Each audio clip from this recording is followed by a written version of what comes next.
그래서 제가 진짜 단도직입적으로 말씀드리면은 현금 전달을 내가 만약 했다. 근데 뭐 단위가 억대가 넘어가 버린다거나 예를 들어 6번, 그러니까 5번을 기준으로 많이 하더라고요.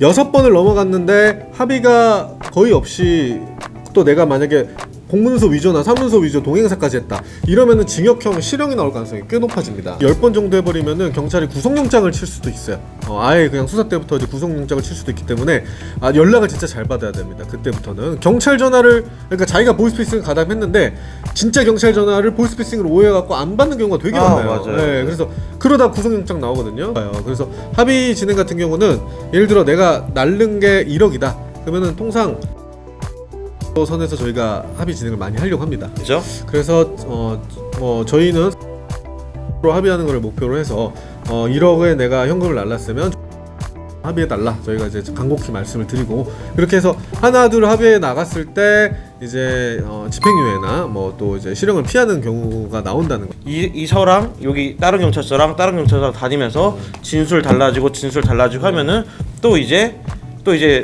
그 다른 이제 검찰이나 판사가 보기에 신빙성 떨어지는 거죠. 혹시 얘 더 있는데 감추는 거 아니야? 그러니까 이렇게도 생각할 수 있다 보니까. 네, 안녕하세요. 안녕하세요. 자유롭게 하변 파운더스의 하진기 변호사. 김경수 변호사입니다. 네, 반갑습니다. 저번 시간에 이어서 저희가 이번 시간에는 그 보이스피싱 전달책, 뭐 통장 대여 이런 네네. 거에 대해서 이제 좀 다뤄보려고 해요. 이제 저희가 맡은 보이스피싱 사건들이 꽤 많이 있는데 거기에서 이제 공통점을 추려보면은 뭐를 조심해야 되고, 만약에 내가 어떻게 연루가 됐다면 이걸 어떻게 대응해야 되는지 이거 좀 확실히 해야 될 것 같습니다. 근데 전달책이나 네. 혹은 이제 통장 대여 네. 이런 걸 보통 이제 알바몬이나 혹은 이런 데서 이제 알바식으로 많이 하시는 분들이 계시거든요. 네. 근데 이게 기본적으로 그 보이스피싱이 나쁜 거다, 혹은 뭐 어느 정도 처벌 받을 수 있다 이 정도는 다 알고 있는데 이게 실제로 얼마나 처벌을 받는지, 내 행위가 진짜 어떻게 생각을 하고 있는, 어떻게 그 법원이나 검찰이나 경찰 생각하고 있는지는 정확히 아직 약간 그런 인식이 좀 아무래도 좀 부족하신 것 같아요. 네, 그래서 제가 진짜 단도직입적으로 말씀드리면은 현금 전달을 내가 만약 했다. 근데 뭐 단위가 억대가 넘어가 버린다거나 예를 들어 6번, 그러니까 5번을 기준으로 많이 하더라고요. 6번을 넘어갔는데 합의가 거의 없이 또 내가 만약에 공문서 위조나 사문서 위조 동행사까지 했다 이러면은 징역형 실형이 나올 가능성이 꽤 높아집니다. 그렇죠. 아무래도 네. 왜 그러냐면은 분명히 전달책은 억울할 거예요. 나는 그냥 돈만 옮겼을 뿐이고 돈도 막 10만 원, 20만 원밖에 안 받거든요. 근데 문제는 이제 우리나라에서는 특히 이 전달책도 보이스피싱 정범들이랑 거의 비슷한 수준을 보시면 된다고 봐요. 왜냐면 아무래도 이제 근데 좀 문제 있지 않아요? 진짜 억울할 수 있는 사람도 있는데. 억울할 수는 있겠죠. 근데 그걸 증명하기가 어렵고, 네. 제가 이제 저도 이제 보이스피싱에 대해서 좀 공부를 해봤었는데, 네. 그래서 이제 한 뭐 10년 전 이때는 전달책들을 잘 처벌을 잘 안 했어요. 왜냐 억울한 사정이나 뭐나 이런 거 알고, 또 그때는 보이스피싱 막 유행하지 엄청나게 많은 사람들이 알고 있지 않았으니까 그래 너 모를 수 있지, 뭐 그렇게 할 수 있지, 약간 증명을 하면 괜찮았는데. 이제 솔직히 보이스피싱 모르는 사람 없잖아요. 그리고 충분히 이제 유튜브나 뭐나 이런 걸 해서 사람들의 인식이 충분히 높아졌다고 생각을 하다 보니까, 그리고 피해자들이 또 너무 많이 나오다 보니까 이제 전달책, 그리고 이제 정범들은 해외에 있고 그런 피해자분들만 이제 난 피해 봤는데 난 도대체 누구한테 돈을 난 얘한테 돈을 줬는데 얘가 지금 죄가 없다고, 약간 이런 식으로 되다 보니까 이제 확실히 법원이나 혹은 검찰이나 이제 경찰 쪽에서 딱 이제 어느 정도 규정을 해놨어요. 전달책도 이렇게 하면은 이제 처벌을 받고 뭐하고 한다. 그래서 저희가 이제 제가 쭉 했을 때 무혐의를 받았던 경우를 생각해 보면은 이 사람이 진짜 몰랐다는 거를 좀 입증이 잘 된 경우, 그런 경우가 있어야 되고, 뭐 예를 들어 통장만 대여했는데 내가 대출인 줄 알고 통장을 대여한 경우, 그리고 또 세 번째로는 본인 줄 잘 몰랐던 경우, 그리고 가장 중요한 게 공문서나 사문서 이제 뭐 위조나 동행사가 없는 경우, 이게 진짜 중요해요. 근데 이제 요즘 트렌드가 뭐냐면은 어떤 서류를 뭐 금감원 직원이라고 이제 이렇게 인식하게끔 하게끔 뭐 서류를 뽑아서 서류까지 전달하게 한다거나 자기를 금감원 누구로 소개하게 한다거나 이제 이런 게 들어가 버리면 정말 실형이 나오기 너무 쉽상이죠. 네, 그렇죠. 공문서 사문서 위조 특히 좀 조심해야 됩니다. 아무래도 그렇다 보니까 이게 정범 애들은 절대 움직이지 않아요. 그래서 이제 전달책한테 이거 빨리 프린트해서 가져다 줘라, 피해자한테.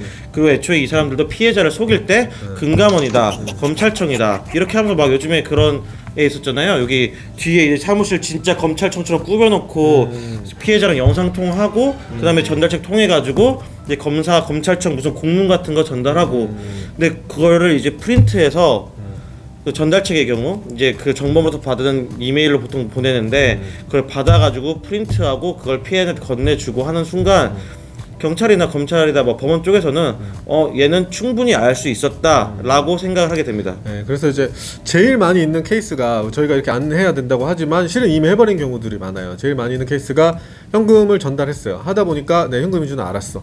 근데 전달 한 10번 정도 했고 이제 그랬는데 공문서 사문서 이제 뭐 그냥 이거 인쇄해서 주라고 해서 인쇄기 근처 가갖고 PC방에서 뽑았고 인쇄해 줘버렸어.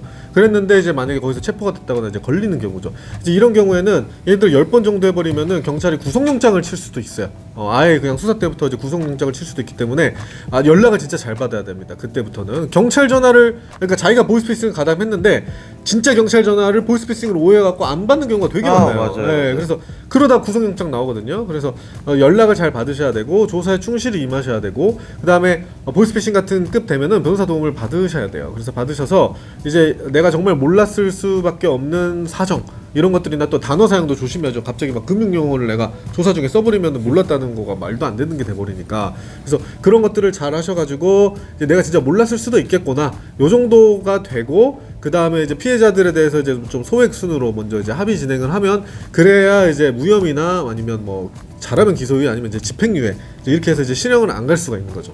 그래서 아무래도 이제 경찰 조사를 이제 의뢰인이랑 같이 가다 보면은 경찰 수사관 분들 가장 많이 물어보는 게 이거예요. 아니 어떻게 그 모를 수가 있나? 라고 진짜 많이 물어봐요 이게 수사관님들이. 근데 저희 의뢰인들한테도 제가 항상 말하고 제가 솔직하게 말해줘야 된다.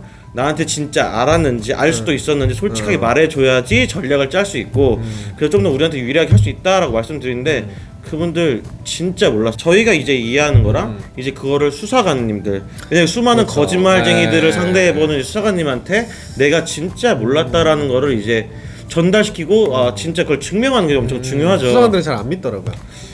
기계적으로 안 믿어버리니까 네. 그거를 좀 내가 정말 몰랐을 만한 사정을 잘 정리하고 또 조리 있게 좀 말하는 이런 거가 좀 중요한 것 같아요. 만약에 이제 자기가 공문서 위조까지 해버렸다 그러면은 실형 가능성이 매우 높아진다. 근데 그걸 막기 위해서는 정말 몰랐을 만한 사정을 잘 이야기를 해야 되고 조사 때나 또는 뭐 변호인 의견서 등을 통해서 그리고 합의도 진행을 하는 게 좋아요. 그래서 합의 진행 같은 경우는 예를 들어 내가 날른 게 1억이다. 그러면은 통상 3천만 원 정도 선에서 저희가 합의 진행을 많이 하려고 합니다. 피해자 입장에서도 어차피 중국에 있는 주범들은 못 잡거든요. 그러니까 맞아요. 예를 들어 내가 1,000만 원 피해 봤으면은 저희가 피해자들한테 좀 저희가 대신 욕 먹으면서 좀 사정을 하죠. 어차피 이 사람 돈도 없다. 돈 없어서 보이스피싱 현금 전달한 거 아니냐. 애초에 뭐 알바몬이나 네. 이런 데에서 그냥 이제 경력 그 이력서를 올려놓으면 그 다음에 연락을 오는 경우가 많아요. 지금 알바몬에 그거 올렸다는 것 자체가 지금 돈을 벌고 싶은 뭐 대학생이나 혹은 30대 무직이거나 약간 이런 느낌인데 그러니까 돈이 별로 없는 사람들이에요. 근데 피해 회복이 조금이라도 되지 않으면은 그냥 나도 그냥 몰랐다 억울하다라고만 하면은 그게 결국 법원에 받아들여지지 않을 확률이 높겠죠.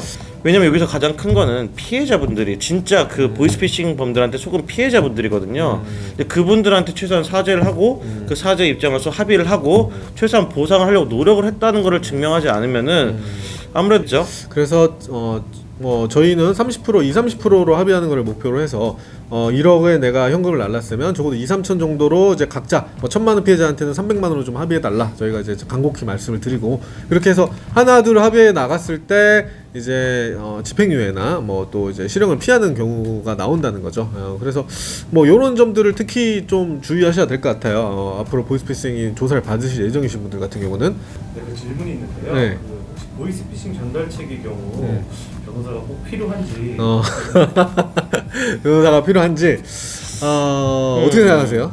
아니요 필요 없어요. 지역 살려면. 지역 예, 뭐 꼭 필요하다 이런 거는 뭐 다 아니겠죠. 만약에 자기가 변호사보다 더 잘할 수 있다면은 혼자 하시는 것도 가능해요. 근데 이제 그 우리가 가벼운 뭐 벌금이나 뭐 이런 걸 다루는 범죄가 아니라 정말 큰 범죄에서 주범은 중국에 있어서 못 잡혀 있고 그래서 이제 내가 그거를 어떻게 보면은 마치 내가 주범인 것처럼 좀 평가받는 요런 뭐 이런 범죄 뭐 실형을 간해만해하는 이런 범죄에서는 자기 혼자 하시는 것보다는 그래도 전문가의 도움을 받으시는 게 뭐 유리한 건 어쩔 수 없다. 그 유리함과 이제 내가 돈이 없는 상황이기 때문에 그 비용을 이제 좀 스스로 형량해 보셔야죠. 예, 그래서 자기가 더 잘할 수 있을 것 같으면 혼자 하실 수가 있고, 하지만 좀 뭐 횟수가 많고 뭐 위조도 했고 좀 불안함이 너무 크면은 변호인 도움을 받으셔라. 또 변호사분들도 좀 뭐 다양하게 계시니까. 일단 재판 단계는 아무래도 확실히 필요한데 네. 저는 오히려 이제 보이스피싱 하다 보면 전달책 이제 하다 보면은 검경 단계가 사실 더 중요한 것 같긴 해요. 사실 네. 재판 이 전달책 같은 경우에는 왜냐면 아까 이제 10번을 했다 하면은 한 번 그 전달할 때 걸리거나 자수했을 텐데 그러면 이제 가셔가지고 자기가 모든 범죄를 다 말을 하게 돼요. 그럼 10번 날랐다. 그럼 경찰서를 최소 10번 이상을 가셔야 돼요. 근데 거기서 이 서랑 여기 다른 경찰서랑 다니면서 진술 달라지고 하면은 또 이제 그 다른 이제 검찰이나 판사가 보기에는 여기선 이렇게 말씀하셨는데 왜 여기는 이렇게 말씀하셨고 이렇게 말씀하셨냐 하면서 진술의 신빙성이라는 거는 이제 그 검찰이나 뭐 판사가 보기에 이 진술 믿을만하다 이 느낌인데 신빙성 떨어지는 거죠. 혹시 얘 더 있는데 감추는 거 아니야? 그냥 이렇게도 생각할 수 있다 보니까 초기부터 수사 단계부터? 확실하게 네. 수사 단계부터 하는 게 좋죠. 네, 그래서 뭐 이 진술의 일관성 때문에 수사 단계에서부터 하시는 게 좋다. 이런 점을 잘 고려해 보셔가지고 어쨌든 뭐 혼자 하시든 변호인 통화든 하시든 철저하게 준비해 가셔서 이 위기를 좀 이겨내시기 바랍니다. 네, 감사합니다. 네, 감사합니다.